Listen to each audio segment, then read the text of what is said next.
Assalamualaikum warahmatullahi wabarakatuh. Perkenalkan, nama saya Tritanggo Jiwo Priantoro, NRP 28. Di sini saya akan menjelaskan mengenai key concept pada Y2 framework. Nah, apa sih key concept itu? Nah, di key concept ini ada beberapa, yaitu ada komponen. Nah, yang akan kita gunakan nanti yaitu membuat sebuah komponen atau membuat komponen, custom komponen nanti untuk digunakan pada event. Nah, jadi di aplikasi Y ini merupakan aplikasi yang menganut konsep Object Oriented Programming (OOP) yang dibangun menggunakan komponen. Nah, ini penjelasannya ini udah ada di websitenya. Jadi komponen ini ada banyak sekali di Y, ada seperti komponen ini, ada date picker seperti contohnya seperti ini dan lain sebagainya. Nah, nanti pada percobaan ini kita akan membuat komponen sendiri, membuat custom komponen. Nah, seperti ini. Untuk membuat custom komponen kita bisa membuat kelasnya dulu, kelas yang custom tersebut, lalu nanti diregistrasikan di komponen app-nya. Nah, ini contohnya event. Nah, event ini apa? Di event ini merupakan kegiatan atau tindakan yang selalu yang otomatis dijalankan ketika ada sebuah request dari user untuk mengakses misalkan suatu URL gitu. Nah, event ini bisa diletakkan di masukan atau di beberapa kode program tertentu, langsung di sembarang tempat ya. Di sembarang tempat kita bisa memasukkan event ini untuk mencatat mungkin event apa yang harus dilakukan, misalkan untuk mencatat statistika, siapa yang mengakses, seperti itu. Nah, ini menggunakan event langsung behavior ini disediakan juga dari Y-nya. Kita bisa menambahkan secara custom untuk behaviornya dan juga bisa menggunakan dari Y.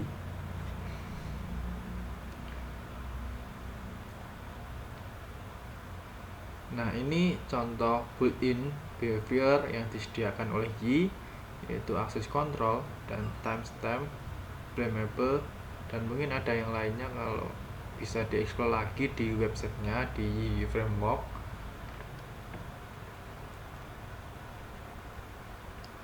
Timestamp ini merupakan seperti apa ya, kayak seperti record suatu data itu dibuat kapan dan diupdate kapan. Ini timestamp nanti dalam bentuk timestamp, jadi unique timestamp gitu. Nah, blamable ini yang misalkan kita ada item itu yang membuat siapa, lalu yang update siapa, berdasarkan user yang sedang login di situ.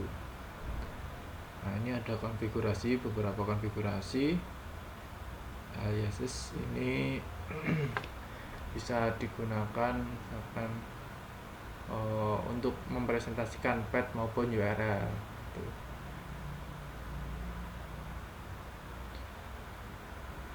Redefine. Nah, pada latihannya kita akan membuat sebuah event untuk mencatat data statistik.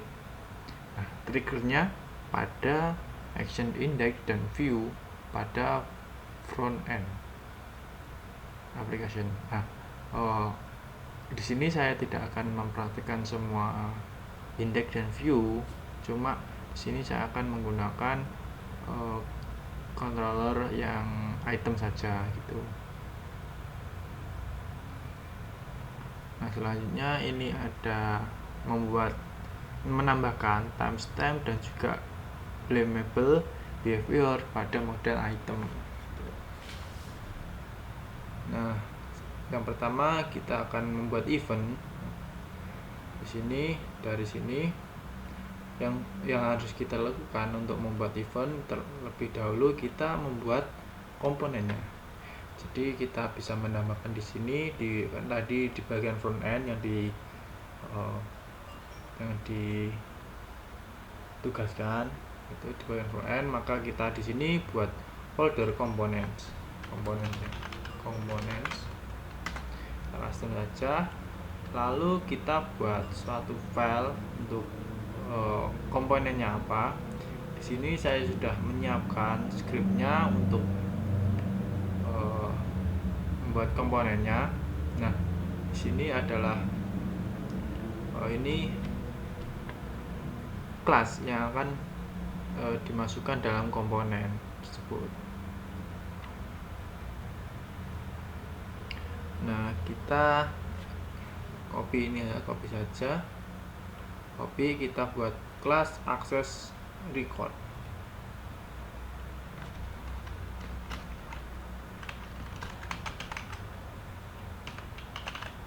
Nah, kita sudah buat, kita pastikan saja.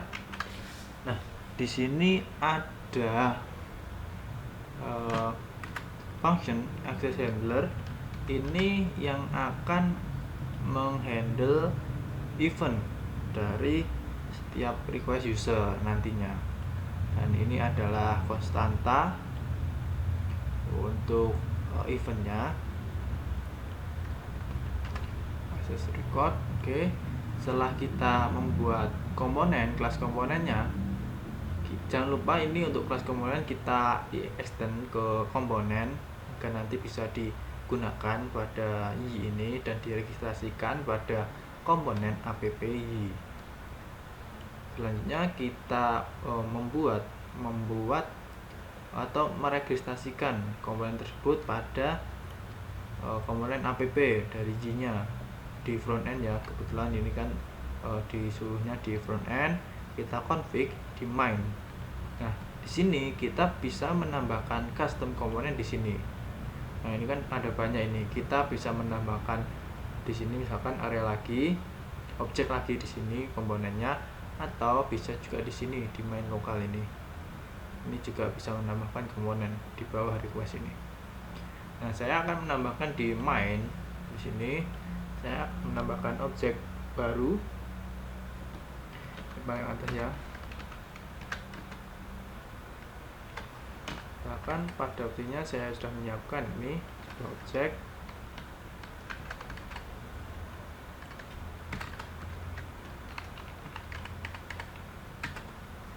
Nah, di sini yang saya blok ini merupakan kita mendaftarkan komponen ini pada komponen app Y. Access record ini merupakan nama komponen yang nanti akan bisa dipanggil ketika menggunakan app komponen dari Y. Nah, ini kelas yang dirujuk yaitu kelas yang telah kita buat sebelumnya, yaitu access record. Nah, dan ini selanjutnya ada access web, ini untuk handlernya juga. Nah, ini diarahkan pada kelasnya, dan ini merupakan function yang menghandle dari event access web ini. Kita simpan. Lalu selanjutnya setelah kita membuat kelas komponen dan juga meregistrasikan pada app komponen untuk Y, kita bisa menggunakan komponen tersebut pada controller atau pada URL yang akan disisipkan event tersebut. Nah, di sini saya pada perintahnya yaitu kita menambahkan event, index, dan view pada item ya. Ini saya contohkan pada item. Nah, di sini, nah ini pada praktikum sebelumnya yaitu handling request, ini saya sebelumnya manual. Nah, ini untuk mencatat recordnya saya masukkan pada komponen di sini ya. Makanya di sini ada app model statistik create record. Nah, ini akan mencatat record. Ini untuk coding pada create record ini sama seperti yang handling request. Cuma untuk mencatat recordnya ini statistik record ini saya masukkan pada event access record ini. Jadi sama untuk cara menyimpan statistiknya, cuma bedanya saya meletakkannya aja. Nah, lalu bagaimana kita jika ingin menambahkan event tersebut pada action index ini? Nah, caranya yaitu kita panggil saja app komponen dari y-nya. Di sini saya sudah siapkan ini, kita pastikan sini aja. Nah, di sini kan ada ya, jadi y karena kita sudah meregistrasikan tadi di sini kan, ini kan sesuai tadi akses record ini sesuai pada config sini ya. Nah, ini nama yang dipanggil pada app ini sesuai dengan yang ada di sini. Nah, ini trigger, kita berikan trigger pada kelas access record dengan event seperti ini, konstanta seperti ini. Nah, apa sih konstanta yang ada di sini? Konstanta ini merupakan, nah karena sebelumnya di sini gimana ya, di komponen ini sudah ada konstanta, maksudnya gini, ketika kita mengakses komponen access record ini, kita buat trigger. Nah, triggernya apa? Sebenarnya kita bisa juga gini, nambahkan gini aja, access web.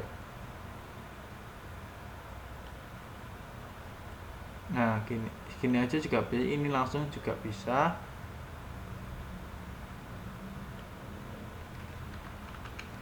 Cuma pada tujuan saya itu menggunakan ini langsung, jadi ini akan sama sebenarnya sama ini akses ini filenya ini. Jadi konstanta event access web itu merupakan trigger akses web yang telah diregistrasikan pada komponen ini. Nah, ini juga sama di sini, karena konstanta event access web ini value-nya pada komponen itu merupakan akses web, maka trigger ini akan menjalankan ini trigger akses web pada komponen yang telah diregistrasikan ini. Tuh,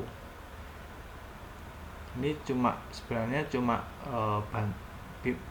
bantuan aja sih biar sama untuk ini value-nya. Nah, setelah ini kita simpan, ini juga simpan, sudah oke. Kita akan coba mengakses item ya, data item ya, itemnya.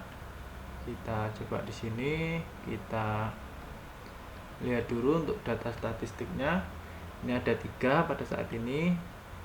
Saya akan coba melihat item, apakah datanya bertambah.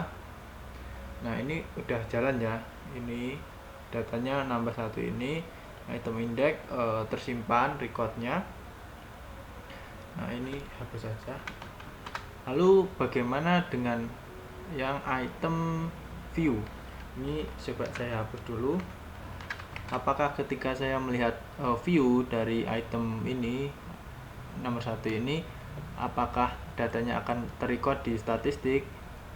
Kita cek dulu, ini datanya ada 4. Lalu kita lihat detailnya, kita refresh lagi. Nah, datanya tidak bertambah ya, karena memang di action view tidak ada event apapun.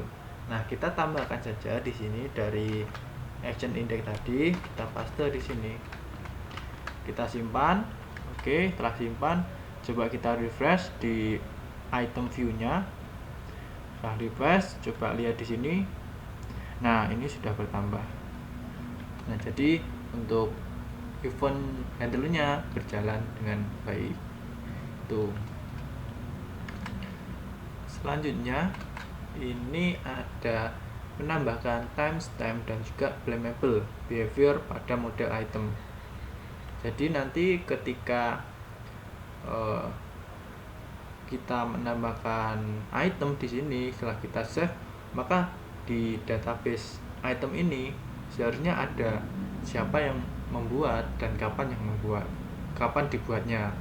Dan ketika ada user yang mengupdate atau mengedit data dari item ini, makanya di sini juga ada siapa yang mengupdate dan kapan diupdate-nya.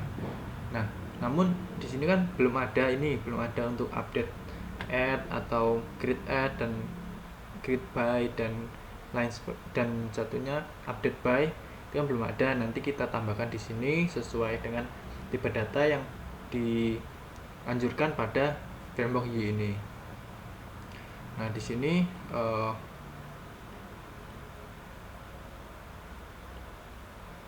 kita tambahkan create add, ini kita tambahkan dulu untuk database-nya.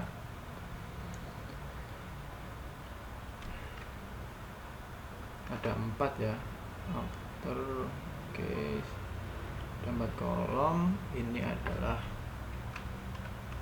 create add, update add, create by, update by. Nah, tipenya integer semua karena unique timestamp merupakan integer, dan kebetulan untuk create by, update by nanti kan isinya yaitu ID user. Kebetulan ID user di sini juga integer, maka kita integer aja. Kita ini null value karena tadi sudah ada satu data item, biar nggak error ya. Kita simpan. Nah, di sini sudah ada create add, update add, create by, update by. Lalu bagaimana biar ketika kita membuat mengedit atau membuat item ini, data ini bisa terisi secara otomatis? Nah, di Y itu sudah menyediakan untuk behavior ini, untuk behavior, timestamp, dan juga blamable. Nah, seperti apa kodenya? Seperti ini. Kita nambahkan function behavior pada model dari itemnya. Di sini kita cari untuk model itemnya di front end tadi, model item. Nah, di sini kita tambahkan di sini ya, di paling atas ya, di bawahnya tabel aja, di atas ya.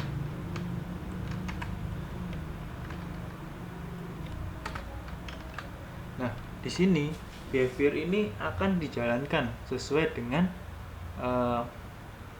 return yang digunakan. Misalkan ini ada timestamp behavior, maka akan menjalankan behavior untuk mencatat kapan data itu diupdate, kapan data itu dibuat. Untuk blamable behavior ini merupakan data siapa yang mengupdate ataupun siapa yang membuat data itu. Setelah itu kita simpan di sini. Ini udah disediakan ya untuk timestamp behavior sama blamable behavior ini dari Y-nya. Kita tinggal menyiapkan kolom fieldnya.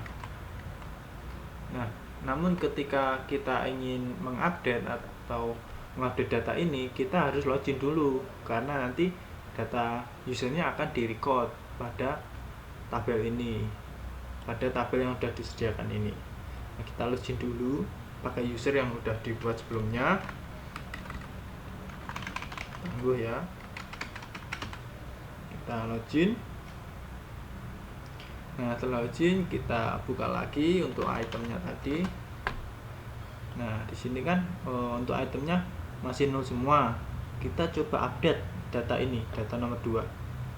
Kita edit, kita kaos, misalkan kaos polos, saya edit itu, simpan. Nah, udah ke update ini. Coba kita dilihat di tabel itemnya apakah. Nah, ini ada update add 15. Nah, ini bukan unique timestamp. Ketika kita convert, kita bisa bukan kayak ini ya. Nah, ke converter kita bisa paste di ini. Nah, di sini time zone-nya ini untuk kita daerah kita itu jam 8.41 PM malam. Oke, ini update-nya sudah bisa termasuk ya. Update by ini merupakan ID user 4. Kita lihat user 4 itu merupakan siapa. Nah, ini Tangguh ini ya. Nah, selanjutnya kita akan membuat di sini kan, karena ini sudah ada sebelum behavior ini dibuat, maka kita sama grid by kan 0. Jadi kita buat misalkan kaos baru di sini ya, kaos baru price-nya 5.000-an karena promo ini, jadi murah. Simpan. Kita lihat di sini tabel item. Nah, di sini sudah masuk grid add sama grid by, update add dan update by. Kan kenapa update add sama update by sudah terisi? Karena ketika kita membuat item ini, itu kan terakhir di update-nya sama dengan terakhir kita menginput data ini, dan yang update kan juga yang terakhir siapa yang membuat data ini gitu. Ya mungkin itu aja sih dari penjelasan saya mengenai event dan juga behavior dari Y framework ini. Kurang lebihnya mohon maaf, mungkin cuma sedikit yang bisa saya sampaikan, nanti selebihnya bisa dieksplor lebih di webnya Y framework 2. Kurang lebihnya mohon maaf. Wassalamualaikum warahmatullahi wabarakatuh.